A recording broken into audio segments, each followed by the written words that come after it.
संकटी गणेश चतुर्थी व्रत करने से घर परिवार में आ रही विपदा दूर होती है।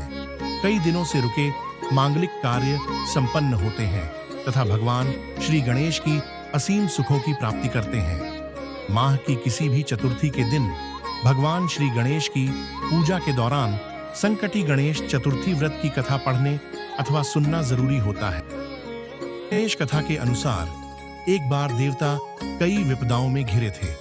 तब वह मदद मांगने भगवान शिव के पास आए। उस समय शिव के साथ कार्तिकेय तथा गणेश जी भी बैठे थे। देवताओं की बात सुनकर शिव जी ने कार्तिकेय व गणेश जी से पूछा कि तुम में से कौन देवताओं के कष्टों का निवारण कर सकता है।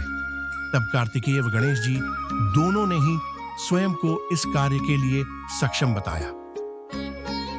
दोनों की परीक्षा लेते हुए कहा कि तुम दोनों में से जो सबसे पहले पृथ्वी की परिक्रमा करके आएगा वही देवताओं की मदद करने जाएगा। भगवान शिव के मुख से यह वचन सुनते ही कार्तिकेय अपने वाहन मोर पर बैठकर पृथ्वी की परिक्रमा के लिए निकल गए। परंतु गणेश जी सोच में पड़ गए कि वह चूहे के ऊपर चढ़कर सारी पृथ्वी की परिक्रमा करेंगे तो इस कार्य में उन्हें बहुत समय लग जाएगा। उपाय सूझा।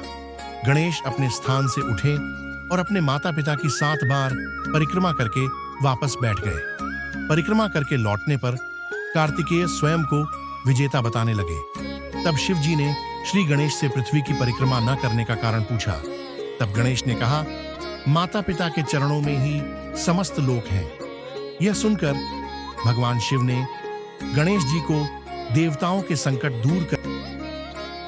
इस प्रकार भगवान शिव ने गणेश जी को आशीर्वाद दिया कि चतुर्थी के दिन जो तुम्हारा पूजन करेगा और रात्रि में चंद्रमा को अर्घ्य देगा उसके तीनों ताप यानी दैहिक ताप, दैविक ताप तथा भौतिक ताप दूर होंगे। इस व्रत को करने से व्रतधारी के सभी तरह के दुख दूर होंगे और उसे जीवन के भौतिक सुखों की प्राप्ति होगी। चारों तरफ से मनुष्य की सुख समृद्धि बढ़ेगी। पुत्र पौत्रादि, धन, ऐश्वर्य की कमी। आज गणेश चतुर्थी है और आज घर घर गणपति की स्थापना होगी और उनकी विधि विधान से पूजा की जाएगी। गणेश चतुर्थी को गणपति जी के जन्मोत्सव के रूप में मनाया जाता है और संपूर्ण विधि विधान के साथ घर में 1 दिन, 2 दिन, 3 दिन या फिर 9 दिन के गणेश जी की स्थापना की जाती है। गणेश जी की पूजा में मान्यता है कि इस कथा के पाठ से पांडवों को उनका खोया हुआ राज्य फिर से मिला था। का हम ध्यान करते हैं। एकाग्र चित्त से पूजन करें। पंचामृत से स्नान कराने के बाद शुद्ध जल से स्नान कराएं। तदनंतर भक्ति पूर्वक गणेश जी को लड्डू का चढ़ावें। आवाहन करके पाद्य, अर्घ्य आदि देने के बाद 2 लाल वस्त्र चढ़ाना चाहिए। तत्पश्चात पुष्प, धूप, दीप एवं नैवेद्य अर्पित करना चाहिए। फिर पान के ऊपर कुछ मात्रा में सोना रखकर अथवा रुपया चढ़ावें। इसके बाद गणेश जी को 21 धूप चढ़ावें। निम्नांकित नामों द्वारा भक्तिपूर्वक गणेश जी की पूजा दूरवा से करें। हे गणाधिप, हे उमापुत्र, हे पाप के नाशक, हे विनायक, हे ईशनंदन, हे सर्वसिद्धिदाता, हे एकदंत, हे गजमुख, हे मूषकवाहन, हे स्कंद कुमार के ज्येष्ठ भ्राता, हे गजानन महाराज, मैं आपको प्रणाम करता हूँ।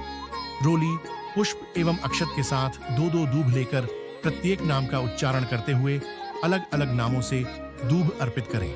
हे देवाधिदेव, आप मेरे दूब को स्वीकार करें। मैं आपकी बारंबार विनती कर रहा हूँ। भुना हुआ गेहूं और गुड़ धनिया जो गणेश जी को परम प्रिय है। इसके बाद शुद्ध घी से निर्मित 21 लड्डू हाथ में लेकर हे कुरुकुल प्रदीप कहकर गणेश जी के आगे रख दें।